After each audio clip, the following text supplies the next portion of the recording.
Hi అండి, welcome back to my YouTube channel. అందరు ఎలా ఉన్నారు? నేనైతే చాలా బాగున్నాను. ఇంకా ఈరోజు ఎపిసోడ్ అయితే భలే సూపర్గా భలే టెస్టింగ్గా చాలా బాగుంది. ఇంకా ఈరోజు సీరియల్ యొక్క ముఖ్య ఉద్దేశం తెలుసుకుందామా? ఇంకా ఈరోజు సీరియల్ యొక్క ముఖ్య ఉద్దేశం అయితే రామారాజు అయితే శ్రీవల్లి వాళ్ళ తల్లిదండ్రులకి 10 లక్షలు అయితే ఇస్తూ ఉంటాడు. అలా ఇవ్వద్దు, అన్యాయంగా 10 లక్షలు ఇవ్వద్దు అని నర్మదా ప్రేమ ఎంత చెప్పినా కూడా ఇవ్వకుండా రామరాజు ఉన్నాడు. ఇంకా రామరాజుని మోసం చేసి అయితే వాళ్ళైతే 10 లక్షలు తీసుకుంటుంటారు. ఇంకా సీరియల్ కంటెస్ట్లో బాగా వెళ్ళినట్టయితే ఏం జరుగుతూ ఉంటుందంటే, సీరియల్ కంటెస్ట్లో బాగా వెళ్ళినట్టయితే ఇంకా నర్మదా ఉన్న ప్రేమ వాళ్ళ అత్తయ్యని చాలా కన్విన్స్ చేయాలనేసి అనుకుంటూ ఉంటారు. ఇంకా అలా అత్తయ్య దగ్గరికి వెళ్ళేసి వాళ్ళు జరిగిందంతా చెప్పడానికి చాలా ప్రయత్నిస్తూ ఉంటారు. కానీ బుజ్జమ్మ అస్సలు వినదు వేదవతి. ఇంకా అలా వినకుండా అంతలోనే ప్రేమ తన దగ్గరికి వస్తే, అది కాదత్తయ్య అంటే, రాండమ్మ పోలీస్ ఆఫీసర్, నిన్నేమో మీ ఆయన పోలీస్ ఆఫర్ చేయాలనుకొని తను కలలు కంటున్నాడు, ఈమెనేమో వాళ్ళ ఆయనని గవర్నమెంట్ జాబ్ చేయాలనేసి తను కలలు కంటుంది. ఎంతైనా బాగా చదివిన తెలివితేటలు కదా, ఎక్కడికి పోతాయిలే, కుప్పలు కుప్పలుగా ఉంటాయనేసి వెతకరంగా మాట్లాడుతూ ఉంటుంది.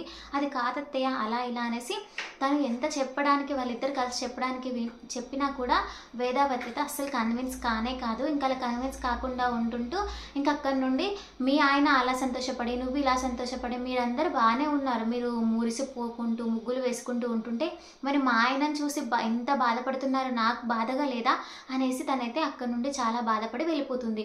అయ్యో అలా ఎలా అనేసి వాళ్ళైతే ఒకరి ముఖం ఒకరు చూసుకుంటూ ఉంటారు. ఇంకా అదంతా అలా ఉండగా ఇంకో ప్రక్కన ఇటు శ్రీవల్లి వాళ్ళ అమ్మ నాన్నలు రప్పించేసి తనకి ఇంట్లో జరిగిందంతా వాళ్ళిద్దరికీ పూసగుచ్చినట్టుగా చెప్తూ ఉంటుంది. చెప్పి, ఇప్పుడు మా మామయ్య దగ్గర నుండి మీరు 10 లక్షలు తీసుకెళ్ళడానికి ఇదే మంచి ఛాన్స్, ఇదే కొట్టేయడానికి ఇదే మంచి ఛాన్స్, నేను చెప్పినట్టుగా లోపలికి వచ్చేసి మొత్తం ప్లాన్ అంతా చేసేయండి అనేసి వాళ్ళకు ఒక ప్లాన్ అయితే చెప్తుంది. ఇంకా చెప్పాక వాళ్ళైతే ఇద్దరు ఏం తెలియనంటే లోపలికి వచ్చేసి అన్నయ్య గారు వదిన గారు అనేసి వస్తూ ఉంటారు. వచ్చాక ఇంకా రామరాజు అక్కడే కుర్చీలో కూర్చొని తను ఆలోచిస్తూ ఉంటాడు. కొడుకుల కోడళ్ళ గురించి ఆలోచించుకుంటూ ఉంటుంటే ఇంకా అంతలోనే అటుగా వైపుగా నర్మద ప్రేమ చూసి చూడనట్టు వెళ్తారు. ఇంకా ధీరజును సాగర్ కూడా వెళ్తూ ఉంటుంటే ఇటు శ్రీవల్లి వాళ్ళ నాన్న అల్లుళ్ళు అలా చూసి చూడనట్టు వెళ్తారంటే, మేము వచ్చామని తెలియదా అనేసి, అమ్మ వీళ్ళు ఎందుకు వచ్చారంటున్నట్టుగా ఫ్యామిలీ మెంబర్స్ అందరూ చూస్తారు.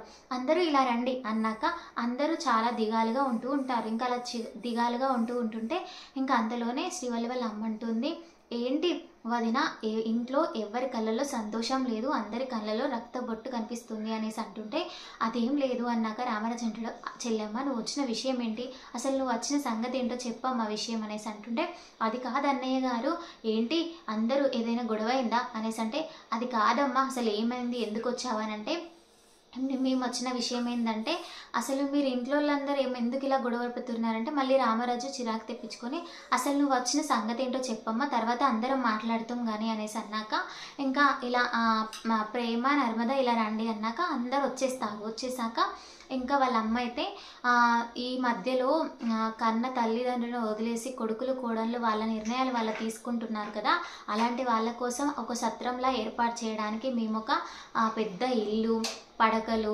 బెడ్లు అట్లా వాళ్ళకు సంబంధించిన సామానంతా కొనుక్కొని ఒక పని చేద్దామనేసి వాళ్ళకు ఒక మంచి భవిష్యత్, ఒకటి మంచి మాకు కూడా మేము కూడా ఎదగడానికి ఇదొక మంచి మార్గంలాగా అనుకుంటున్నాం, మీరేమైనా సహాయం చేస్తారని మీ సహాయం కొరకు వచ్చాము, మీరు దానికి సహాయంగా ఒక 10 లక్షలు ఇస్తారని ఆశతో వచ్చాము అన్నయ్య అనేసి మాట్లాడుతూ ఉంటుంది. ఇంకా అలా మాట్లాడాక, ఏంటి 10 లక్షలా అని ఇంట్లో వాళ్ళందరూ ఆశ్చర్యపోతూ ఉంటారు. ఇంకా అలా ఆశ్చర్యపోతూ ఉంటుంటే అప్పుడు నర్మద ఉన్న ప్రేమ 10 లక్షల అయినా ఈ మధ్య కాలంలో తల్లిదండ్రులను వదిలేసి ఎవరు ఉండట్లే, ఎక్కడో పై దేశాలకు వెళ్ళిన వాళ్ళను మాత్రమే అలా ఉంటున్నారు, అయినా కూడా వాళ్ళకు కూడా మంచి మంచి వసతులతో కలిగిన రూమ్స్ ఉంటున్నాయి, మీరు అంత పెద్ద సేవ చేయాల్సిన అవసరం ఏం లేదు అనేసి ప్రేమ నర్మద అంటూ ఉంటారు. ఇంకా అప్పుడు రామరాజు, అమ్మ బుజ్జమ్మ బీరువాలో 10 లక్షలు ఉన్నాయి తీసుకొచ్చి ఇవ్వంటే, మామయ్య గారు 10 లక్షలు అంటే మామూలు విషయం కాదు, ఒకసారి ఆలోచించి మీరు నిర్ణయం తీసుకోండి, ఒక్క రోజులో వచ్చేవి కాదు కదా 10 లక్షలు అంటే, వాళ్ళ నిర్ణయం నాకు నచ్చింది, వాళ్ళు మీలా వెన్నుపోటు పొడవట్లేదు, వాళ్ళు ఒక మంచి పని చేద్దామనేసి ముందుగానే నన్ను మోసం చేయట్లేదు అనేసి వాళ్ళు నాకు జరిగిందంతా చెప్తున్నారు, వాళ్ళ పరిస్థితి నాకు నచ్చింది, అందుకే నేను ఇస్తున్నాను 10 లక్షలు అంటే నేను కష్టపడి మళ్ళీ సంపాదించుకోగలను, వాళ్ళు నన్ను మోసం చేసినా పర్లేదు కానీ నా వల్ల పైకి ఎదిగితే మాత్రం ఓకే అన్నట్టుగా 10 లక్షలు ఇచ్చాక ఇంకా వాళ్ళైతే తెగ సంబరపడిపోతారు. ఇంకా పడిపోయాక ఒకరినొకరు మాటలు అనుకున్నాక అక్కడి నుండి వెళ్ళిపోతారు. ఇంకా వెళ్ళిపోయాక ఇంకో ప్రక్కన వాళ్ళైతే డబ్బులు తీసుకొని బయటకు వచ్చి చాలా సంతోషంగా 10 లక్షలు ఈజీగా రామరాజుని మోసం చేసి తీసుకున్నాము అనేసి అనుకుంటూ మాట్లాడుకుంటూ వచ్చేస్తూ ఉంటారు. ఇంకా వచ్చేసాక నర్మద కనిపిస్తుంది. నర్మద ఉన్ను శ్రీవల్లి వాళ్ళ అమ్మ ఇద్దరు పెద్ద వారే జరుపుకుంటారు, గొడవ పెంచుకుంటారు. అప్పుడు నర్మద తనకి వార్నింగ్ ఇస్తుంది. ఏమైందంటే, ఈసారి గాలి మీ వైపు ఉంది కాబట్టి మీరు గెలిచిర్రు, కానీ మిమ్మల్ని ఎప్పటికీ గెలవనీయకుండా నేను చేస్తాను అనేసి వాళ్ళకి వార్నింగ్ ఇస్తుంది. వార్నింగ్ ఇచ్చాక ఇంకో ప్రక్కన శ్రీవల్లి అయితే వాళ్ళ అమ్మా నాన్నకు 10 లక్షలు పంపానని తెగ సంబరపడిపోతుంది, చాలా హ్యాపీగా ఉంటుంది.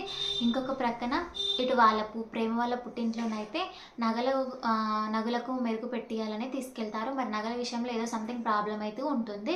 ఇంకా ఇదంటే ఈరోజు ఎపిసోడ్. ఇంకా తర్వాయి భాగం చూసుకున్నట్టయితే వేదావతి రామరాజుని అయితే అన్నం తినడానికి రమ్మంటే అన్నం 2 రోజుల నుండి రామరాజు తినడు. మరి తింటాడా లేదా, ఫ్యామిలీ సాగర్ నర్మద వాళ్ళకి సారీ చెప్తారా, మరి జరిగింది ఏంటి అంటే నర్మద వాళ్ళ నాన్న అన్నది సాగర్ తనకి జరిగిందంతా జరిగినట్టు చెప్తాడా అనేది మనం ఇంకా ముందు ఎపిసోడ్లో చూద్దాం. ఇదండి ఈరోజు ఎపిసోడ్. ఇంకా నా వీడియో మీకు నచ్చితే ప్లీజ్ లైక్ చేయండి, షేర్ చేయండి, కామెంట్ చేయండి.